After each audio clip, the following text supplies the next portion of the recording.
ಎಲ್ಲರಿಗೂ ನಮಸ್ಕಾರ. ಬನ್ನಿ ಇವತ್ತು ಹೊಸ ರೆಸಿಪಿ ತೋರಿಸ್ತಾ ಇದ್ದೀನಿ. ಇದು ಮಸಾಲೆ ರೊಟ್ಟಿ ಅಂತ ಹೇಳಿ. ಇದಕ್ಕೆ ಬೇಕಾಗಿರೋ ಇಂಗ್ರೀಡಿಯೆಂಟ್ಸ್ ನಾನು ಹೇಳ್ತೀನಿ.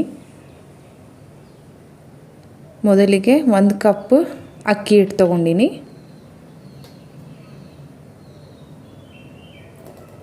1 ಕಪ್ ಗೋಧಿ ಹಿಟ್ಟು. ನೆಕ್ಸ್ಟ್ 1 ಕಪ್ ಜೋಳದ ಹಿಟ್ಟು. 2 ಕ್ಯಾರೆಟ್ ತೊಗೊಂಡಿನಿ, ಅದನ್ನು ತುರಿದು ಇಟ್ಕೊಂಡಿದ್ದೆ. ನೆಕ್ಸ್ಟ್ 2 ಸೌತೆಕಾಯಿ, ಅದನ್ನು ಕೂಡ ನಾನು ತುರಿದು ಇಟ್ಕೊಂಡಿದ್ದೆ ನೋಡ್ರಿ.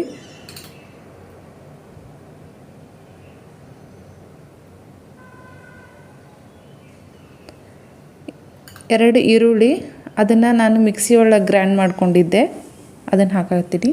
ನೆಕ್ಸ್ಟ್ 1-2 ಟೊಮ್ಯಾಟೊ, ಅದನ್ನು ನಾನು ಮಿಕ್ಸಿಗೆ ಹಾಕ್ಕೊಂಡಿದ್ದೆ. ನೆಕ್ಸ್ಟು ಇದು ಗ್ರೀನ್ ಚಿಲ್ಲಿ ಪೇಸ್ಟ್, ಮೆಣಸಿನ್ಕಾಯಿ ಮತ್ತು ಬೆಳ್ಳುಳ್ಳಿ ಪೇಸ್ಟ್ ಮಾಡಿ ಇಟ್ಕೊಂಡಿದ್ದೆ, 1.5 ಸ್ಪೂನ್ ಹಾಕ್ಕೊಂಡಿನಿ. ಜೀರಾ ಒಂದು ಅರ್ಧ ಸ್ಪೂನು, ಅರ್ಧ ಸ್ಪೂನು ಅರಿಶಿನ. ನೆಕ್ಸ್ಟು ಅರ್ಧ ಸ್ಪೂನು ಗರಂ ಮಸಾಲ, ರುಚಿಗೆ ತಕ್ಕಷ್ಟು ಉಪ್ಪು. ಇದ್ರ ಜೊತೆಗೆ ನೀವು ಕರಿಬೇವು ಮತ್ತು ಕೊತ್ತಂಬರಿ ಹಾಕೋರಿ. ಇದನ್ನು ನಾನು ಮಿಕ್ಸ್ ಮಾಡ್ಕೊಂಡಿನಿ. ಇದಕ್ಕೇನು ನಾನು ನೀರು ಹಾಕೋಂಗಿಲ್ಲ, ಹಂಗೆ ಮಿಕ್ಸ್ ಮಾಡ್ಕೊಂಡಿನಿ ನಾನು, ಯಾಕಂದ್ರೆ ನೀರಿನ ಅಂಶ ಇರುತ್ತೆ ಸೌತೆಕಾಯಿ ಒಳಗೆ. ಈಗ ನಾನು ಬಾಳೆ ಎಲೆನ 2 ಕಟ್ ಮಾಡಿ ಇಟ್ಕೊಂಡಿದ್ದೆ, ಅದಕ್ಕೆ ನಾನು ಈಗ ಎಣ್ಣೆ ಹಚ್ಕೊತಾ ಇದ್ದೀನಿ. 1-2 ಸ್ಪೂನ್ ತೊಗೊಂಡಿನಿ ನೋಡಿರಿ. ಇದು ಫಸ್ಟ್ ಟೈಮ್ ಹಚ್ಚಿದ್ರೆ ಸಾಕು, ನೆಕ್ಸ್ಟ್ ಟೈಮ್ ಹಾಕೋದೇನು ಎಣ್ಣೆ ಬೇಡ ಎಲೆಗೆ. ಈಗ ನಾನು ಅದೇನು ರೆಡಿ ಮಾಡಿ ಇಟ್ಕೊಂಡಿದ್ದೆ ಹಿಟ್ಟು ಸ್ವಲ್ಪ ತೊಗೊಂಡಿನಿ. ಇನ್ನೊಂದು ಎಲೆ ಇದೆಯಲ್ಲ, ಅದಕ್ಕೂ ಸ್ವಲ್ಪ ಎಣ್ಣೆ ಹಚ್ಕೊತೀನಿ.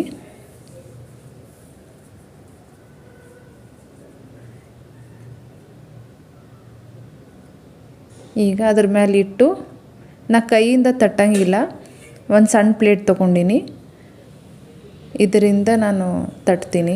ಈ ಕೈಯಿಂದ ತಟ್ಟಿದ್ರೆ ಏನಾಗುತ್ತೆ, ಒಂದು ಕಡೆ ತೆಳ್ಳಾಗುತ್ತೆ, ಒಂದು ಕಡೆ ದಪ್ಪಾಗುತ್ತೆ. ಇದರಿಂದ ಪ್ಲೇಟಿಂದ ಮಾಡಿದರೆ ಈವನ್ನಾಗಿ ತಿಳುವಾಗಿ ಬರ್ತೈತಿ. ಈಗ ನೋಡಿ ತವೆ ಕಾದೈತಿ, ಮೀಡಿಯಮ್ ಒಲೆ ಇಟ್ಟೀನಿ. ಈಗ ಎಲೆ ಮುಖಾಂತರನ ನಾನು ಡೈರೆಕ್ಟಾಗಿ ಹಾಕಿದೆ. ಈಗ ಒಂದು ಅರ್ಧ ಸ್ಪೂನ್ ಎಣ್ಣೆ ಹಾಕ್ಕೊತೀನಿ. ನಾನು 2 ಕಡೆನೂ ನಾನು ಬೇಯಿಸ್ಕೊತೀನಿ.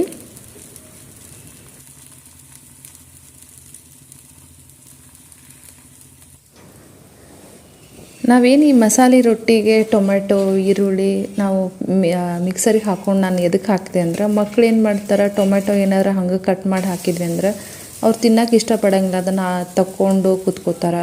ಆಮೇಲೆ ಈರುಳ್ಳಿನೂ ಅಷ್ಟೇ, ಇದನ್ನು ಎಲ್ಲ ಒಂಥರ ಎಲ್ಲನೂ ಇಷ್ಟ ಆಗೋಲ್ಲ ಮಕ್ಕಳಿಗೆ, ತೆಗೆದು ತಿಂತಾರೆ. ಸೊ ಹಂಗಾಗಿ ನೀವು ಫೈನಾಗಿ ಅದನ್ನು ಗ್ರೈಂಡ್ ಮಾಡ್ಕೊಂಡು ಹಾಕಿದ್ರಿ ಅಂದರೆ ಆವಾಗ ವಯಸ್ಸಾದವ್ರು ಕೂಡ ಆರಾಮಾಗಿ ತಿನ್ಬೋದು, ಮಕ್ಕಳು ಕೂಡ ಆರಾಮಾಗಿ ತಿನ್ಬೋದು. ನೋಡಿ ಹಿಂಗೆ 2 ಕಡೆನೂ ಬೇಯಿಸ್ಕೋಬೇಕು. ಈಗ ನೋಡಿ ಮಸಾಲೆ ರೊಟ್ಟಿ ರೆಡಿ ಆದವು. ಈಗ ಸರ್ವಿಂಗ್ ಪ್ಲೇಟ್ಗೆ ನಾ ಇದನ್ನು ಹಾಕ್ತೀನಿ.